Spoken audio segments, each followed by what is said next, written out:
This video is on how to find molar mass. So molar mass is the mass of 1 mole of a substance. So remember that the mass on the periodic table has no units written, and that's because if you're talking about the mass of an atom or a molecule, the units will be AMU, and if you're talking about something where you're much larger amount, a mole, then it will be grams. The number itself doesn't change, just the units because they're scaled up. We never work with AMU because we're never picking out atoms or molecules. Remember that a mouthful of water basically contains a mole, or 6 times 10 to the 23rd molecules of water. So there's no way that we can actually tease out a molecule or an atom enough to take its mass or even to hold it in our hand and know about it. So everything's in moles. And in the lab, we use grams as a measuring system so much that it's really important that you really understand how to calculate the molar mass of something. So because molar mass, the word molar mass has moles in it, we use grams. So if I'm just looking at an atom, so a mole of just magnesium, I would look on the periodic table and whatever number there is underneath for the mass, 24, I would take that as the mass of 1 mole of magnesium. Now, most of the elements will have something that is other than a whole number, but right now I'm just going to use the whole number. I'm rounding it up to a whole number in order to get my point across. So I have here a mole of Mg3PO42. This is about as complicated as you can get in an example.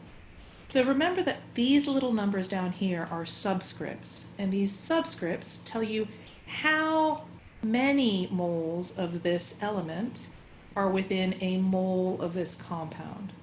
So it's like saying in a bicycle, if I wanted to have a mole of bicycles, I need to have 2 moles of wheels and 1 mole of seats. So the subscript next to wheels would be 2.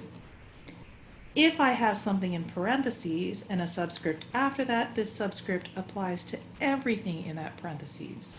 So the subscript of 2 outside of the parentheses means that I actually, in this 1 mole of this magnesium phosphate, I have 2 moles of phosphate and 8 moles of oxygen.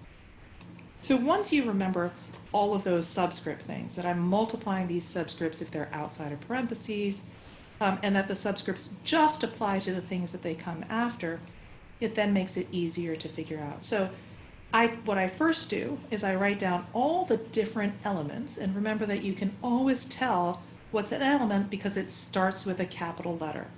So I have 3 capital letters in this formula, so I will have 3 different elements. First one is Mg, second one is P, and the third one is O. So go ahead and write those in one column. In the second column, write down the subscript that applies to that. So Mg, I have 3 of them.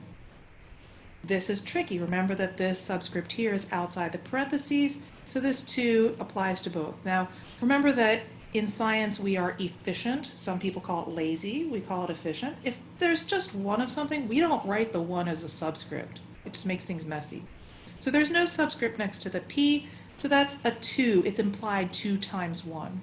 So I have 2 of phosphorus and then 2 times 4 of oxygen. I then, in my third column, take the mass from the periodic table. And usually we'll be able to use just the whole number unless I tell you otherwise. So if I look on the periodic table, magnesium has a mass of 24, phosphorus 31, and oxygen 16. So I multiply my masses times the number in the formula, so the third column times the second column, and then I add it all up. So 24 times 3 is 72, 31 times 2 is 62, 16 times 8 is 128. So I'm multiplying these together. Then I add it all up, and that is my total molar mass, 262, and because I'm talking about moles, it will be in the units of grams per mole. So I hope this is helpful.